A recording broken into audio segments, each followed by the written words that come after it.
is a time to show us they have done it. 100%. Interestingly, KARMINE Core deciding to start off on the attack here. They're going to be attacking these first two maps. I forget what it was on Split, but we're going to see some pressure here over towards A just right off the bat. I like this deep smoke without a lot of utility behind it, because if you sort of default this smoke down a lot of rounds and the enemy team isn't using information over there, you can just passively put on this pressure. Ooh, KCORP have read into this. Kiwi point blank into it, but obviously with multiple players looking in that direction, his life is done. A-site is fully under control of KCORP, and FUT gonna have to play retake. Yeah, no one really there to help him out in that type of a situation. Now, good news for FUT is they've got a lot of util on the retake, right? Ada Captain goes full utility on that. They're trying to go in quickly. The push from Scream catches them off guard completely. Now 5-on-3. Dizzy cannot be recovered. Just two flashes to work with, but they're getting cut down. And forced to play aggro. That's how they like to play, and it's paid off, right? FUT eliminated. As soon as they tried to cross, KCORP was there to stop them. Scream up in their faces. Maybe Kurax with a chance, but no, Nivera's putting a quick end to that. It's going to be first blood for KCORP, going to the side of the men in blue. Yeah, fantastic start. And what I want to continue seeing from KCORP is, like, with that smoke they place, like, they don't even necessarily have to play behind it. Because, you know, maybe Kiwi doesn't play that forward position in the future. Maybe he sees the smoke goes down, then he backs up a little bit more concerned that space could be taken. Maybe it can pull a player off of B while you're testing other areas on the site. There's a lot of options, because they weren't willing to show too much.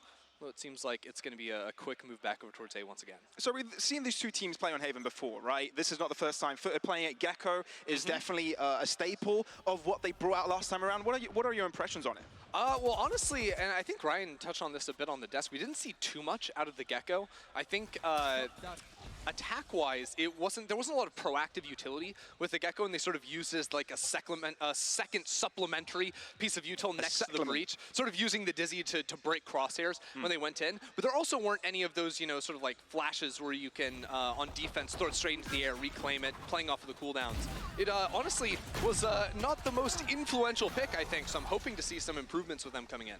Definitely could be some improvements. FUT hoping they could have brought out something explosive here by placing a lot of their players on defense of this A site, but it will not be paying off. Only one player falls from KCORP, and considering here Scream only had a pistol, no trouble to that. Yep, just absolutely cut apart. Now, one other thing that FUT do a lot, I noticed in their last match here, is they don't use a lot of early utility necessarily. They'll do a lot of jump peeking from Mr. Fallen over towards C, whether that's where he is now behind center side or even back plat.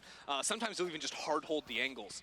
And I've noticed that, you know, it works really well when your players are taking those fights and finding the openers, but a lot of the time, you know, Moj and Fallen, too, the heavier fraggers on FUT's side will sometimes put themselves in positions where they could fall or fight in front of their utility and end up falling without taking advantage. Quickly, can you talk to me through the logic behind XMS Sensation not buying a gun? No. They're still in ancient times where it is a true bonus from them. I am of the opinion now with the light armor meta that like 9 out of 10 rounds you just upgrade in round 3 and it turns into a swing round as opposed to true bonus. Let's see if it does pay off for FUT though. This slight oversight from KC, or maybe there is reason behind the madness. Nivera taking down Kiri. Captain in trouble. He has to call for reinforcements as he dropped back. Aftershock to delay the push, but Scream is not holding back at all. Dashes forwards. That's a kill for him, and the site fully under control of KC. I think the pace from KC after they find that opening pick, now 2 rounds in a row, they've caught FUT trying to flood back onto the site. They weren't stacking 3 players towards A. It was just, you know, the jet player down in sewers, and then 2 players quickly trying to rotate in. I think KC, if they can keep that up, FUT are going to get really punished as they play on their own completely. This is a little bit of what I was talking about, where a lot of the times it's one person posted up, makes sense on the jet, but things quickly go from bad to worse when you try to sort of funnel in one by one there and just get cut down with Scream going haywire in the backside. We've all been wondering why KC have suddenly found some stride in their play. The way that they do navigate around the map seems to be a lot more fluid, a lot more controlled. And what's really interesting to me is that when we look at how these players have talked to us about the situation, Scream was very positive about Zaysha's addition, not only because he's been placed in a duelist role, but he feels like the style that Zaysha brings, the aggressiveness that he brings to the table, is exactly how he loves to play the game. Yeah, and I think a lot of the time how Scream sort of gets to play on attacks, it's like, okay, where do you really want to go? Scream a lot of the times on Haven likes to sort of contact his way into Garage, not necessarily overcommitting. And you saw in that round too, where it's like looks for the fight in Garage, then can pivot back to the team and look to fully hit out onto a site. You're going to see that a lot throughout these next 9 rounds of KC, using Scream to tempt into an area and then pull back into the majority of the team and capitalize off of that. But to check back in on the money conversation, look how wealthy KARMINE Core are after not upgrading, taking the true bonus last round. They're all calculated. Buy round after round after round. A race to the accountants. Ooh, death cry from Jurax and Moj. This is what I mean, though, where FUT will just take fights without utility. That wasn't informed, I don't believe, by any sort of like flashes or concuss on the opposite side. I may have missed something in that. But this is a trend of theirs where they just try to out-aim you and they can get punished a lot of the time. Oh, and sometimes they can just kill you. Sometimes Mr. Fallen just decides to be a deity and completely smother you. And now Shin is alone. How did this unfold? And the manner that it did, Shin stand up, face up against 3 or 3 low, but it does not matter. Add a captain to the case, and it's all off to the back of Mr. Fallen. Out of nowhere right there. I mean, FUT lose 2 players in mid right off the rip. And then it's that swing from out back sight. Was able to track Scream into the smoke. Not the toughest angle there because he's dashing directly towards you as opposed to going a little bit left-right. Then continuing to go after that with spray transfer. Very nice. I believe he got a kill as well while he was blind. I feel like, I want to see that one again. If we can for the next round, if this round is not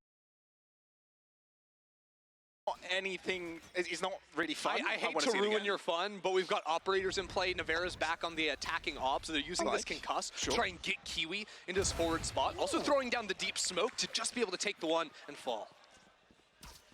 Very nice pick here from FUT. Obviously straying away from the 6-man roster now, really putting faith into Out of Captain. And because it's Navera that falls, now there's no smokes on the side hit. There's options to sort of play more heaven to try and take an angle up there, but they're just going to fight on through.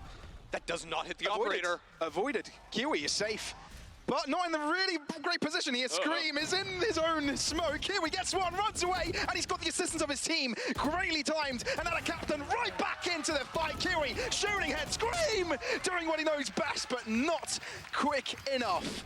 KC end up dropping that one. It's FUT on 2. All right. I mean, the breach ult didn't do anything to the operator there. Kiwi, even though, you know, he's worried about a player getting in behind him, coming up right down long, he's able to get at least the one there and then play off the rest of his team. That's got Captain his ultimate online to play heavier towards a retake, you know, play towards the operator in the early round, then not be as concerned about playing a weaker side of the map in that one. But this is a situation where if that initial hit doesn't pan out, if it doesn't come in quickly enough, that flood in from those B rotators of FUT pays off to sort of hold hands with Kiwi and get him through that hit.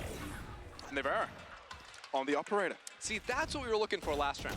But again, this brings me back to, that's Breach now dead. Like all of those pieces to retake a site, the Breach ult, not to mention just the base kit, is not there. This has been the weakness of FUT's play. Scram to find contact, and he's successful to pick up Moj. All of a sudden, FUT are trailing behind with 2 players. And Scream out in the open, he's confident, he's feeling it, and you cannot be comfortable playing up against a player that just doesn't care taking fights. No, sir. That'll be the immediate save from FUT, and I hope FUT have done their homework, because Scream loves going Garage on attack, and a lot of the time, it'll just be a full-on contact play. Sometimes if he's going in there with Zaysh, he'll have a concuss, but it's very rare that Zaysh even throws the flash in there. I think one of the things that I think could be effective up against that style is playing more of the tight angles, maybe even, you know, getting the judge online inside Garage can punish Scream because he's having to worry about a lot of different angles when he breaches through those double doors. I'm actually a fan of XMS dropping back there. Even though they've done some work to keep an economy there for them, I feel like they just need to create a bigger buffer before they're too confident taking down weapons of their opposing side. So that's going to be K-Corp getting a 4th round on the board, and that's going to double the amount of FUT. And this does sort of trail a little bit back to round 3, where they didn't go for the upgrades, right? They went for the true bonus. And then losing 2 rounds after that, they still had enough, so they never actually had a save coming to this one. Now, if they ended up continuing to win rounds, maybe it looks a little bit sillier, but it has been very nice for them. And as you can see on the opposite side, some full armor enthusiasts for FUT. They're also going to be very happy. Only player that could be in trouble in the next round would be Captain because Kiwi has knives. if he doesn't end up using that on at any point in this round, FUT will be completely happy moving forward. FUT showing some aggression to the right-hand side. And of course, leaving Kiwi to the defense of the C site. He has witnessed some contact here. Flash is thrown in his direction, but goes for the swing either way. Gotta love that. I mean, Navarre is just that guy sometimes, taking the operator on to attack, and now the retake attempt for FUT is gonna have to be huge, right? Captain has the Rolling Thunder to try and get online. There's gonna be a flank attempt from Fallen, but look at this turret. This is a unique turret from the Killjoy. Usually you see that put in mid for some control, but that will spot off the flank completely and give very early information of a flank, so it's not gonna be the call from FUT. And the thing is, Mr. Fallen spotted that from a mile away, so he's not even trying to. He's gonna push off the Rolling Thunder and try to catch that first player, but it hits him. Paranoia doesn't hit anything, and here we go, Scream in the middle of the fight. Only able to get one before he drops. Kurax trying to move in quickly. One behind the smoke and long, but Zaysh on the back around. Might find a backstab kill or two. Wouldn't be all too bad. Now, little buddy on the cage trying to defuse. Not even halfway. Trying to use Thrasher, but unable to find any contact. Moj with a kill, leaving XMS alone. He's saved so many positions like this before, but it's the Killjoy, V Killjoy, to give the win to FUT Esports. I really like the idea there, sort of delayed on the retake. I think Krax got the ultimate during that play and decided to go for that using Wingman, then the ulti down long, just trying to eat up bullets and time of the person holding. This fight ends up being so huge, or rather the other fight in Garage, taking down Breach player here. This is massive from Moj. That's what wins the round, because if you can't deal with Garage in time, or if you even fall in that situation, you've got a solo diffuser in 1 versus 2 looking, you know, 2 different angles on a 90 degree. That is not going to be easy whatsoever, and this has put FUT into a nice position where they use Rolling Thunder 1 round, then going into the next, they've got the lockdown to try and work with. Going to be very happy playing more of a retake setup, especially around B. Ooh, high-risk situation. I mean, just the S dash is not optimal there, because the bullets continue moving on forward. Same direction, same trajectory. Tough life. I like their ability would come through to be able to bend bullets. That'd be interesting. I like the position of Captain up until I consider the fact there's a drone into the ultimate coming out of Shin. Great blind, because if he gets pinged by this, Captain is complete toast. Oh, aftershock though, has him. Get him out of there. It's Shin tough regardless. Pushing forwards towards long as well. K-Corp have got a decision to make. Do they push their whole back? They've got time to work with. Yeah, but the more time they spend, check out where Moj is. He's pushed all the way up, down long. He likes to go for these C pushes when he's playing towards that side of the map. He's got an inkling that a rotate may happen, but that's not the case. Mr. Fallen in position. Kurax as well. FUT are finding their kills. And there's no real counter back there from KC. It's FUT all the way in that one, and that gives them the equalizer on the board. I always like FUT's chances when it gets into a very late round situation after both sides have sort of had that attrition war of util just being thrown around. FUT fight themselves out of tough spots all the time. This is one where, he just gets the kill while flashed. Okay, you know what? We take a 1v1 in that situation, as looks like good old Ben has returned for us with Mr. Fallen. It's a week 1 throwback if you've been watching for a while. Gotta love Ben. Gotta love Ben. Gotta love Ben. Ultimates on the table right now, still guns on either side. This is their setup. Nivera slightly out of depth. See, this is tough though, because they're trying to use the TP to get in front of the concuss and beat that Opera. This is the second time we've seen this exact setup from FUT defensively with the breach done and the op, but Nivera not in the right position on that one. The timing is not favorable. It really feels like for K-Corp, the best solution is more offense and more aggression. Scream, XMS finding the first shots. Kurax not backing out, he wants blood, and he gets some of it. Whoa, there's a lockdown on one side, maybe a Hunter's Fury for Shin, and he's going to be enabling it straight away. Mr. Fallen, is he going to aggress off the back of this? Oh my God! Yes, he is! Does not matter! He takes him down, and now it's all down to Scream. Blades out. Serious face. Carry pants on, and Mr. Fallen has dropped. Up dropped into the air. Acrobatics by Scream, putting them on top and showing them who's boss. Oh, Scream is looking hot with those knives out there, man. Really nice play. Obviously has a gun in hand, but in the 1 versus 2 favors the mobility. Dance around the corner for the first kill. And I mean, this push, absolutely insane from Fallen. I respect that idea. But just... Is it a bird? Is it a plane? Yeah. No, it's Scream. Oh, man. If he puts on the glasses, oh my God, that's what it was. Before Zaysh came in, it was Clark Kent, right? It was a different guy. Oh my and then he just throws the glasses off. Now, because he doesn't have to be some nerd IGL, and now all of a sudden he's shooting people. Yeah, all he had to do was unbutton his shirt, reveal the real. Whoa, that's the After Dark VCT show. No.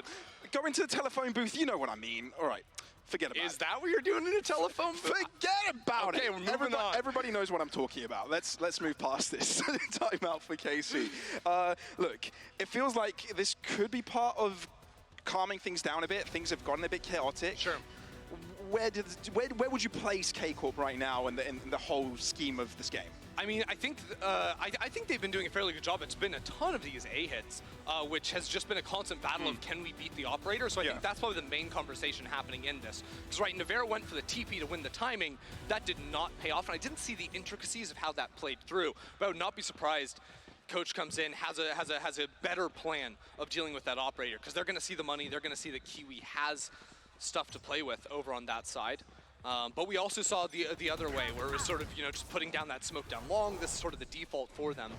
And this time you're doing a much safer teleport, just to be able to get across, make sure, you're not potentially getting spammed or anything like this. That teleport sound also means that if KC walks somewhere else, there's that little threat of a lurk, even if they had someone, posted on an angle, because of the fact that he wouldn't have even had to take the short fight, right? The long player smoked off, short is also not being fought, and he could be tucked up cubby, pushing down long, any of those ideas.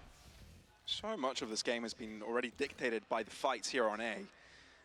And it seems history may be repeating itself. A bit of a slower and composed KC on this initial attack. Some smoke sent over, Aljoin showing their position. Rotates, though. Both Three players already here. Now dashing from Scream, concussed, but he's got the safety of his own. Smoke, aftershock into his face, flash as well. Scream falls, where's the reinforcement? The question is nowhere. They're falling under the pressure and the lead of FUT. They're not dropping a single player this one. They're determined to get right back onto square ground. And Shin has to put his tail beneath his legs and run away, because this round is not going to be falling into his pocket. Yeah, that was odd there. I mean, the blind comes out, but KC just weren't really pushing immediately off the back of it. May have been at a captain using a concuss, some kind of stall, but I also loved the setup of Krax, who'd rotated over from people, was playing inside of that attack Omen smoke, waiting for any flashes to pop out. Then he pushes through it while his teammates are being fought, taking a great timing to swing on forward there and just shut down that hit. 10 seconds left. I'm not sure if it's wise to send too many men after Shin right here. That will cost them a bit. Maybe they'll be able to bring up the rifles back up. But yeah, that's FUT right back onto the table. This is a very different Haven to what we saw yesterday, right? When we saw Fnatic and Fnatic play in their game against Vitality. That was all about the retakes. Yep, we've barely seen any retakes. It's FUT style. They just don't want to play for the retakes. They are instantly flooding over from A, and I think a part of this is because they've usually been playing like 2 over towards A. The B floater is like very quick on the move. Even that round, they had an alarm bot on B, so they don't really have to, worry about any sort of flanks. Also, KARMINE Core haven't gone for a single flank. They've done like that late reflank through Garage, but not like a true lurk or anything like this to try and punish out FUT, which may be a different layer for them now, because as you can see, they are playing a little bit towards mid early on. Scream looking for some kind of fight with the Sheriff. I don't think they've got the facilities for that big man this round. This is true, this is true. Yeah. But the idea is there. I think, right, of course, your money's terrible, so you have the options. Do you go for like the fast hit, try to trade out, maybe 1 for 2 players or something like this, and then upgrade into a hero gun? Or do you let Scream try and find a headshot? I don't hate the odds. May the odds ever in your favor. Scream. Calm down, Caesar. I wish I remembered all the character names. I was a stan. Peter Miller, Katniss Everdeen. That's all I got. Gale? Yeah, Gale, right, yeah. Oh, you were a PETA stan, weren't you? Anyways, back to the game. Yikes. Imagine being a fan of bread over the power of the wind. Bread's awesome. I mean, bread is awesome, but I want to eat it, not kiss it. 30 seconds left. All right. Mosh there we go. Slightly in trouble, Navarra. Capable. Again, FUT not willing to go for retakes up in their opponents' faces, and it's paying dividends. XMS left behind. KC needs to die. It's very important that you die here. They will. They will. Shin's trying to take someone with him in the gray, but it seems that FUT are guaranteeing they'll at least be equal when halftime hits. Yeah, maybe a little bit more because they just got the Rolling Thunder for the second time in this game. Also cracks back there. And I mean, in terms of this is just gonna be an ult-heavy round. Both sides have their big sort of site-clearing ultimates online. So this is a situation where maybe in the past you'd like to see KC maybe look for Scream to find some kind of a fight, but in reality, you probably don't, because you might just want to slam the site, take very forward positions, maybe see something that we saw from Scream earlier where he tries to play inside of their own smoke and push in to that big ultimate. Although just a scouting ultimate down long here, you can see Maj is quickly taking the space down. See, this is something he does a lot even without the ultimate. You can see KC have done their homework and they're very aware. Maybe even just hearing that, they're aware that a flank could be on the cards. That'll put the pressure on them though, for sure. And by the time Kurax gets that A site, Thrasher will be available to him again. They're always here with 3 people though, and now they have the ultimate. So on contact of a utility, he can slam the Rolling Thunder. Scream peeks dry! That's how he goes in, but still traded out. Rolling Thunder still available. And both of the players in backup are locked down. Concussion, trying to do something about this to save his teammates, but only 5 seconds on that though, so now they're ready to re-push back into sight. Kiwi was holding with the operator. And he's locked out. He won't be punished, but that is brutal because now they can't try to equalize in any way. Zaysh has the Rolling Thunder for the post plant. All the big ultimates are dead or gone. 4 FUT, they've got to fight their way through. Shin may have been the difference maker to allow his team to get on side, but all of a sudden Zaysh ends up falling to Nano Swarms. How? And now KC have got the disadvantage in regards to the players. Shin wants to take affairs to his own hands, saved his team already. We'll try and do it again, but it's XMS, the clutch god, the Sight King. Can he hold it? There's 2 players, it's difficult. It really is. Tries to figure out where both of them are, but they're together, they're sticking together, the power of friendship. They're holding hands in this effort. Spike touch, XMS swing, and a miss for the second time around. Kiwi, has been able to clutch that one out, and FUT on 7 will be leading at halftime. A little bit tight, but they get the job done at the end. What a crazy round. Because obviously, like, everyone's throwing a million ults into the play, and I actually loved the idea of Scream to play that first fight contact, because he had learned, he'd been conditioned that Ada Captain from backside was using his own utility to stall out the hits. That was a big problem for KC in the earlier rounds. So he takes the one, but then the return fire from FUT is good enough to fight their way through that. And incredible at the end to put themselves in that 2-on-1 position, because that got awkward real quick. It really did. I feel like this half was a massive back and forth of these 2 teams, although I felt there was a limitation of what KCORP brought out on the attack, right? It was a site simulator. Like literally they loaded in, right? They're like, all right guys, another day of scrims here. We need to work on our A attack. We'll go see like twice to fake them out. And there was just A after A after A. And I didn't really feel like, apart from like those small micro adjustments, whether it was Navera not going for the aggro TP or trying to read the operator play or Scream going for the contact, it was fairly similar every single time, just in the execution of and the timings of how it played out. Because even FUT, it was just quickly rotate the B player over. We're going to play 3 versus 5 on those side hits, and more often than not, it was FUT winning out with even the disadvantaged numbers, just because they were so quick and sort of swinging off one another very nicely. Yeah, we definitely didn't see FUT to be forced into a deeper side of their playbook, that's for sure. But of course, now they'll be entering the attack side. Also, I just remembered in the last round that Zaysh just died to a molly while he was holding the Rolling Thunder out. I wonder what happened there. Like, my brain completely blanked that actually happened, because that's where the numbers were sort of tossed towards the opposite way. I feel that round was weird either way. The fact that Shin was able to stay, even though the rest of his teammates were looked down, but they were further behind than he was. I don't know, that was a weird one. It was definitely one of those spots, and this will happen a lot of times when you fall down in numbers in the post plant, where it's like, okay, do we really want to fight a 2 versus 3?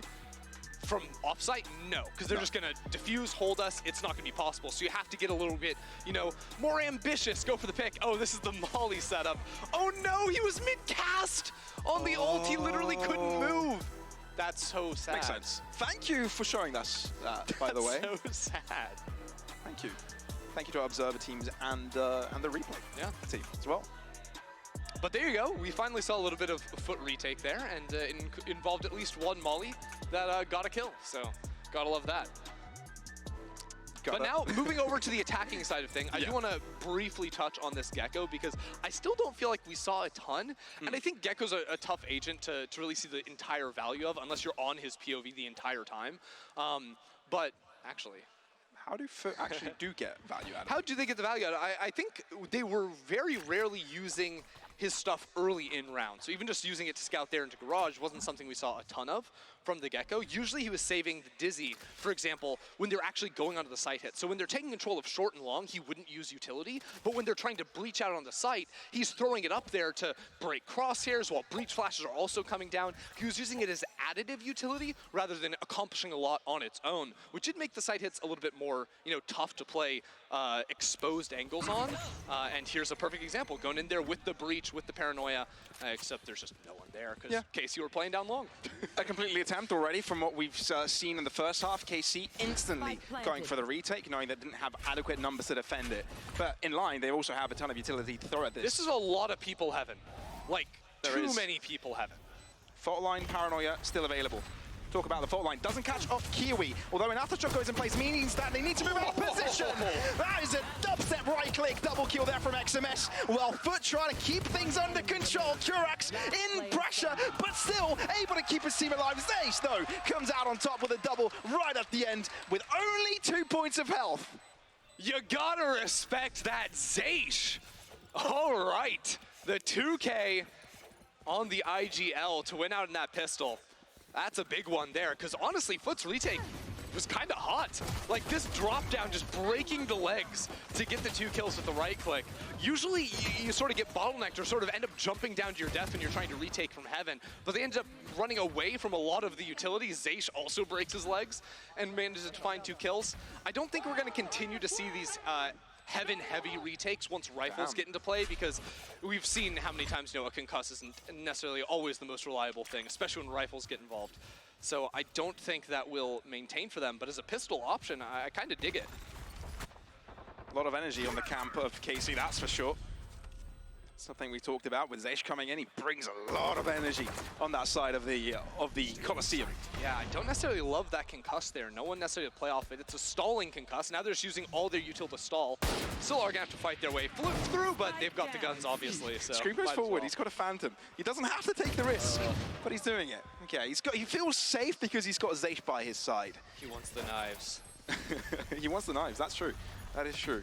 Although all things considered, I would give Zace the rifle and just like try to snowball him towards Rolling Thunder. I think that's get that online for like the quick retake, especially because he got those kills back in the pistol round.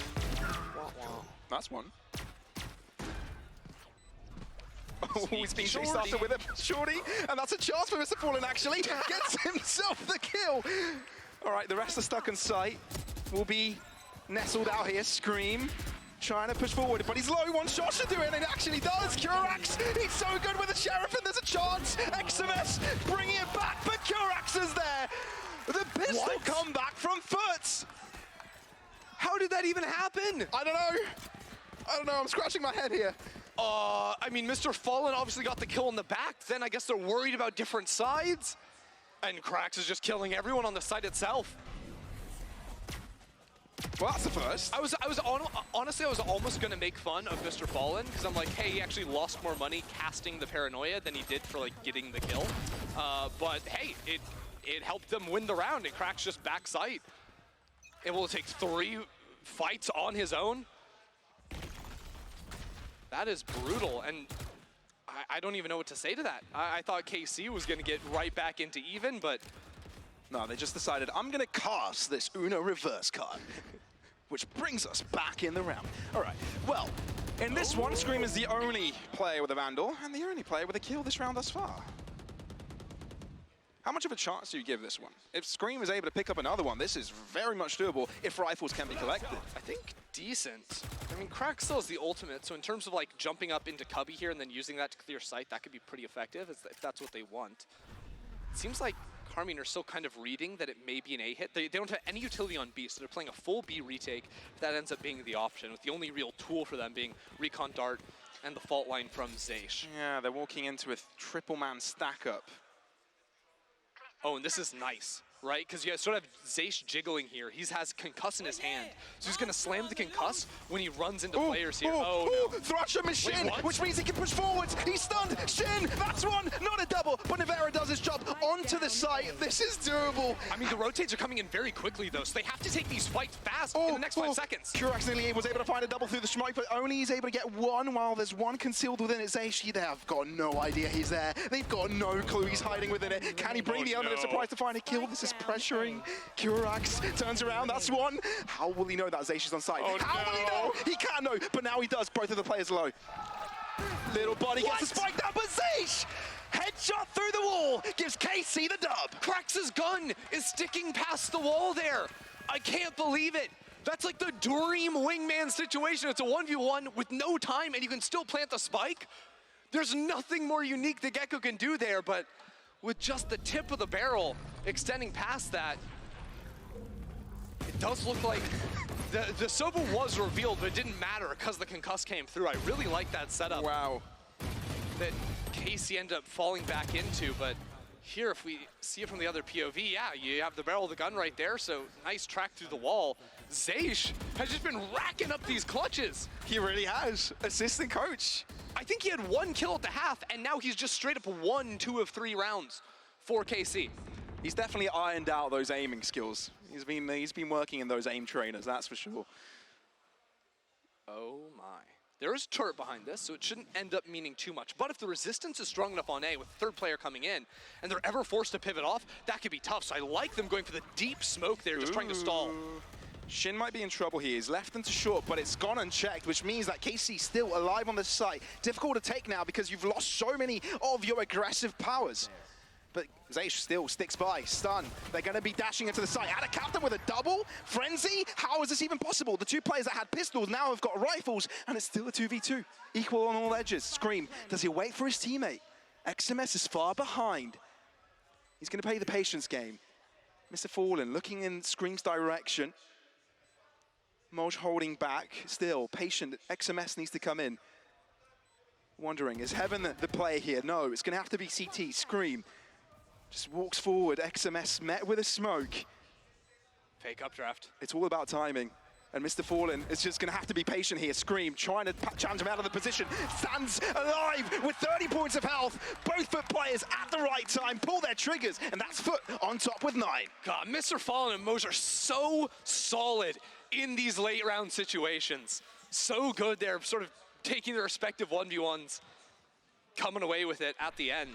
Because that got pretty dire for a moment.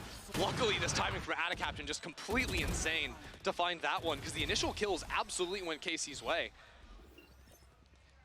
It's not been clean, no, but it has been sort of fist fighting their way through round after round after round, and in the mud, FUT are coming up on top. Correct me if I'm wrong, but I don't think FUT should have been in that position at all from the get-go, right, given their financial situation.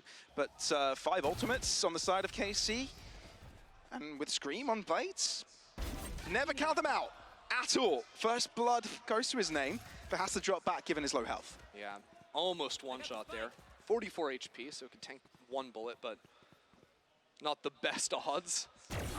Oh, what a timing there, just catching Shin on the jiggle. Not even going for the jump peek there. Kind of tough to jump peek down that long angle. Classic Moj lurk. Now Scream's actually rotated all the way over to A, trying to find yet another timing. This could be big! Oh no, misses a shot. That's uncharacteristic of him. They still got... Hey, got a frenzy, baby. It's all good. They still got a caveat in the mix, right? Moj very deep on the B side. Yeah, exactly. He's been able to make it all the way here, and he also hears the breach running back into CT. Looking for a potential concuss line from Zaysh. Actually just deciding to play with the rest of the team. Now, XMS has the ultimate. I don't think you end up using it here. It's a little bit too late in the round to slam that one down. I love how much attention we're even giving to pistol rounds from these teams, given how many have been already upset and the plethora of utility available to them. Kurax Hiding out, Maj, oh, taken down, a punch to the face, knockout. There comes Thrasher, together with a Rolling Thunder. It's going to be enough to concuss them, enough to stop them in their efforts to get the spike defused. Another the Rolling Thunder coming through, but it's going to be waited upon. They know the spike isn't touched, they can just chill. But FUT expended so much through that. I wonder if it's worth it. Still going to get them to double digits. I don't think so. I think Seish went a little bit too extra on that play there. I think a tough spot regardless. I don't think Nevera had a smoke ready to go for them to try to stick it down. There's still plenty of post-plant utility for them to sort of fight back with. Still, they do have a lot of other huge ultimates heading into this round, so I think things could definitely be worse. Importantly, counter to last half, right, where Shin was sort of using the ultimate to try to cancel out, rather, the lockdown from Moj. There's not as reliable tools for XMS to be stalled out in the same way. Standing ahead. FUT draw it back a bit, trying to bait out Nevera. The tough thing is, you're not Jet, so it's really hard to get out after this. Yeah, you can't really get up, you have to hit the shot. And it's Kiwi that comes out on top, Nevera no more. This will be the next challenge here. And I think it's good that Moj hits the brakes, doesn't extend forward here when you have the numbers. Just the threat that a fifth player could be somewhere on the map is more important than finding an opening kill. It's gonna be a constant pressure point. Scream picks up the operator though and says he's gonna give it a go. That's crazy. Give me a try, but no. Good old college try did not work out in that one. Failure. Another challenger approaches. All right, Shin, fight. No, they're running away. Round 3. Cowards. Fight. But this is one of the benefits by having that Killjoy in mid the entire time, knowing there couldn't be any sort of push. They've got the smoke on the right side, utility going in backside, so not getting any cheesy fights over, even still holding the operator over there. Absolutely crazy. I think that was spam. Well, that was spam. Yeah, I think that was spam with the help of like a C4 from Attacaptain. The spam sort of had the aim punch so that whoever just died there in the smoke ceiling couldn't actually escape from that one. Starting to sense a feel of comfort over the FUT right now, right? And I think KARMINE CORP might be realizing the exact opposite, requiring a timeout. When they did it last time around, we saw some variations to their play, a bit of a slower pace, but yeah, we'll see if it turns anything around this time around. Obviously, they're on defense. They need to be in reaction to what FUT throw out. Yeah, I think ultimately this is one of the situations where like finding the Omen operating is a potential liability when it comes to like the short peek in particular, because especially like the angle he ended up losing on wasn't the toughest. He can get out there. But how Jet likes to play down sewers is she likes to push all the way down into that sort of far right pocket, maybe even jump up on the box and hold that line. Whereas Omen can't do that, because even if you win the first fight, you're going to get swung and you're going to get knocked down. So it's much more predictable what lines you're going to be end up being on, and we sort of saw there as KC sort of funneled in the same angle. Just every single player lost on that one without utility to sort of back up that fight. I don't think that's going to work. So, I mean, this isn't going to stop Nevera from opping, but I think you need to change how you're playing a little bit. Maybe you're playing on top of the box over towards C. Maybe you're playing down A long where you can duck behind stack and then teleport out. There are more favorable fights I think that you can end up taking with that. Turret out. By all means, not catastrophic for KC to lose this first map, given this is the pick of FUT. But at the same time, many would have thought 2-0 is Nevera just a favorite child? This guy gets operators all the time, the expensive gun. Now he's got a Phantom. I don't know, I'd be salty. I'm an older brother myself. That wouldn't make me happy. Fair enough. He should get, Nevera needs to get the hand-me-downs, right? Oh, when Scream, like when I die, you can have my rifle, but take up the fight. Meanwhile, there's the sandwich syndrome player. XMS, maybe. What's the sandwich syndrome? The kid in the middle, right? Oh, not the oldest, not the I youngest. am the middle kid. All right, sandwich syndrome. Yeah, and we feel your trauma. But it's, my older sister doesn't play games, just the younger one, so I didn't have to have that battle. I always had seniority. FUT will be walking into a Baron A site. Crazy contact in with just 3 players. The operator on Kiwi is taking it really slow down short because they're going to re-clear with the rest of the team. This ultimate going to come down fairly early. The rest of the team will be able to rotate into position. That's a huge fight for Nevera to win, the only player with the rifle. Actually, wait, Shin could have run down to pick that one up. Wait. That's information from Mr. Fallen. Is it worth him being concussed? Cracks at the back line, still able to rhyme some kills through this situation. Rolling Thunder, but I feel it's avoided by all of these players, apart from Nivera though. Aftershock to his face, so awesome Blades. FUT are really amping up the pressure now. FUT on the gas, and they're looking across that finish line. Only one round between themselves and that all-elusive 13th round. Wow, I think the idea there from Mr. Fallen was to try and dodge away from the lockdown, but because he got shot and canceled, it sent him back inside of that circle. If I caught that one correctly, even if this fight paid off, didn't end up mattering at the end of the day. FUT was just really good, and actually nice movement from Kiwi. Tons of utility being thrown around. I didn't even catch that on the initial retake, but that was absolutely gorgeous with so much on your screen. Like it's just like information, you know, overload, and he's getting around it all. And the timing of that would have been vital, right? Because if they waited a couple more seconds, they would their opponents would no longer have been concussed. That was the moment for the kills to come through. Hold on, this is actually an example of like coach comms in the KC timeout, because remember it was Nivera opping down short, now it's Scream taking the operator into the potentially final round, holding down long. So they're gonna play to fight tooth and nail over on the C site, and that'll be big for them, but they're getting split down upon, and this concuss, it needs to be at a better angle when they're actually moving out onto the site. I think it's smart that Zace doesn't pop it too early, because you want to try and catch them as they're coming out of this tight choke here with the paranoia from backside on Nivera. Nivera doesn't actually have a paranoia now that I see it. It's only Zace that can help them here. Aftershock will be forcing XMS out of position. Flash coming through. Standard as ever, Scream. There's the conk, We'll but have to everyone's start blind. rotating over. No one is actually being able to find any fair fights in this. All greeted by utility, but Nivera still untouched the back of the site. Holding true, the guardian of B, of C, excuse, Sheen, still joining the fight. Moj, the only from FUT, all of a sudden, it's KC on top. Shin, the saving grace comes to help out as well. K-Corp still in the fight. Nivera keeps it alive, and that, everything went wrong there for KC, right? They didn't have any utility to fight their way out. They had a concuss, but at the same time the concuss hit, Dizzy also blinded everyone on site, and then Nivera just ends up finding these great times. The players coming around from logs, a little distracted with the one player peeking on through. Didn't even notice that spam from Shin. That was fantastic as well. Off of his dart. And that keeps things very much, hold on! Team Liquid are back. It's double up time for Scream and Nivera. Well, this is the time to do it. Squeaky bum time, 4 rounds. Now they have to win flawlessly. It's the sibling rule, right? You know, now they both have to do it, you know? You can't just leave it to the one. Nivera's like, I can know better than you. Take flight. I mean, so far that's been true for this season, at least. And when we take isolated results, Scream though, begs to differ. Down A.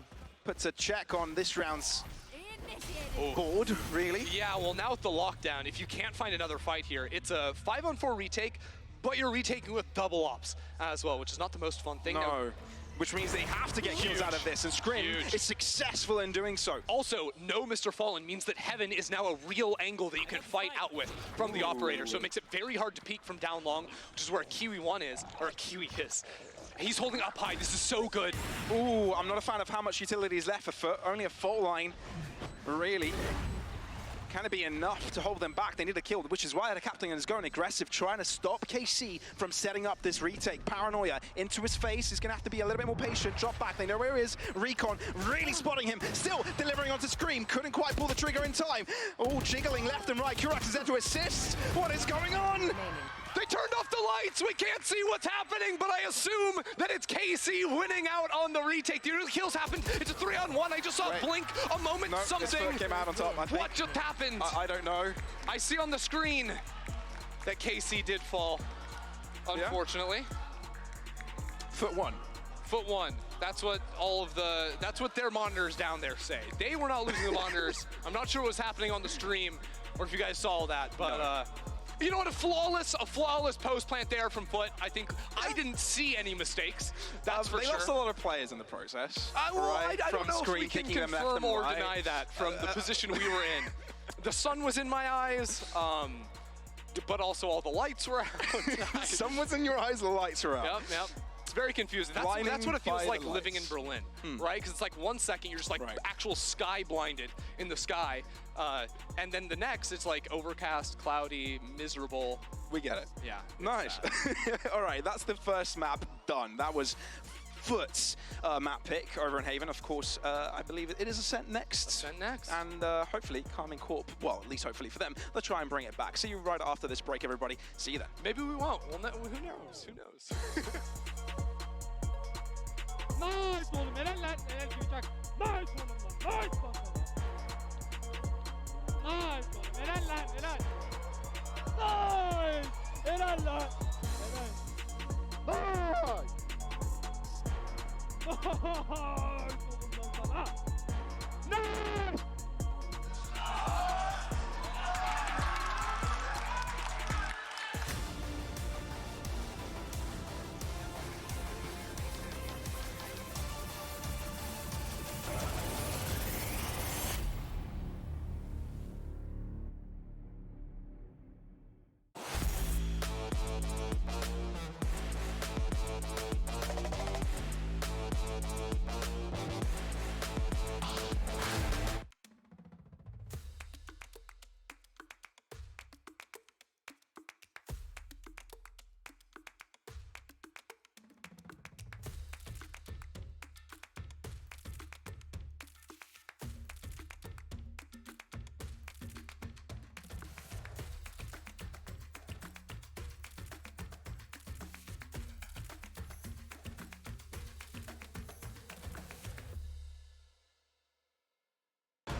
Face your fear!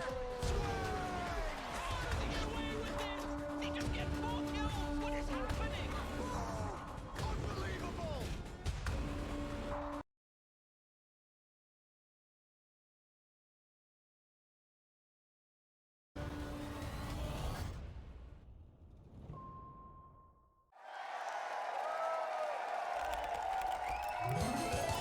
Red Bull gives you wings. Zero distraction. Zero doubt. Zero opposition.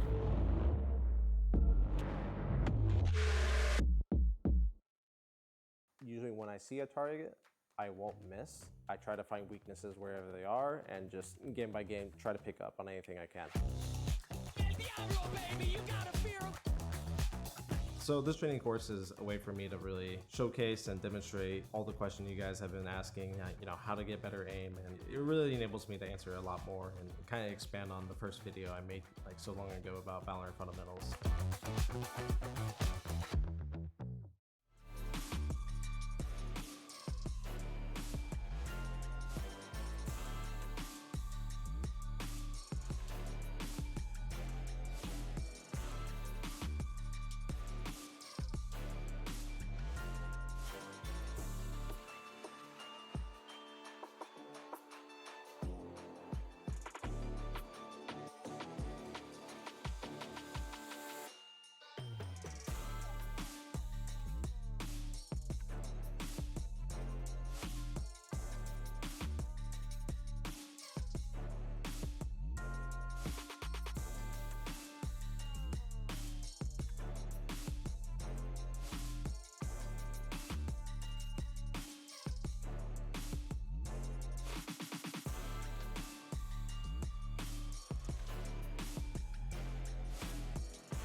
Allô, allô. Allô, ouais, C'est moi quoi.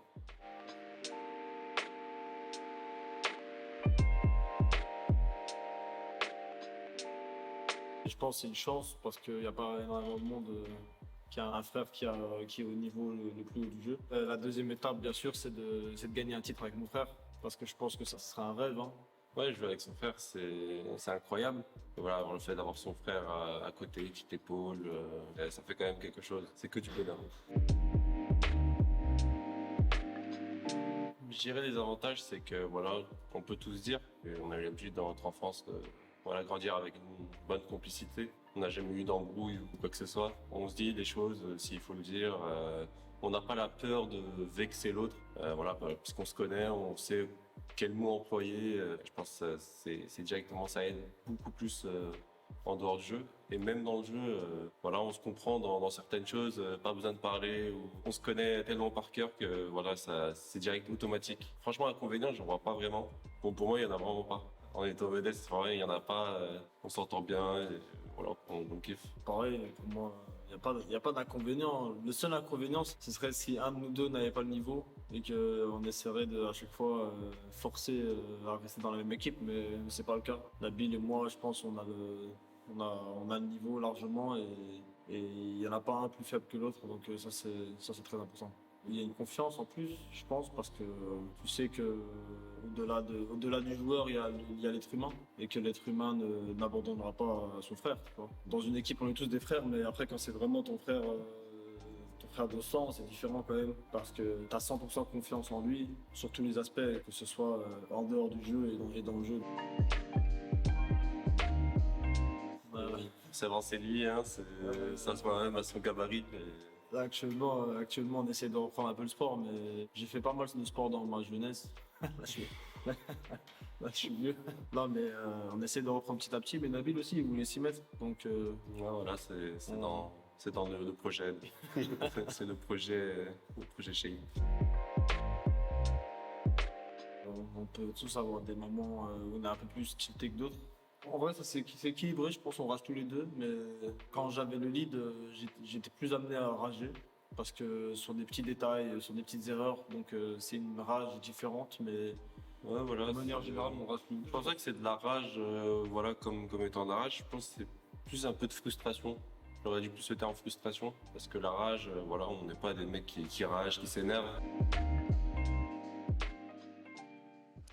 Gagner un titre avec son frère, c'est le but. But to actually be able to win a title with his brother, you gotta get over Kurax, because that guy is a hurdle in their way. I mean, I think it started off pretty well for KARMINE. Like, they pick up the pistol to win a bonus. Their attacking side looks a lot more cohesive, well-structured, and we saw FUT just sort of running into them, just dry peeking them each time. Vera brings out the attack up and just gets free kills.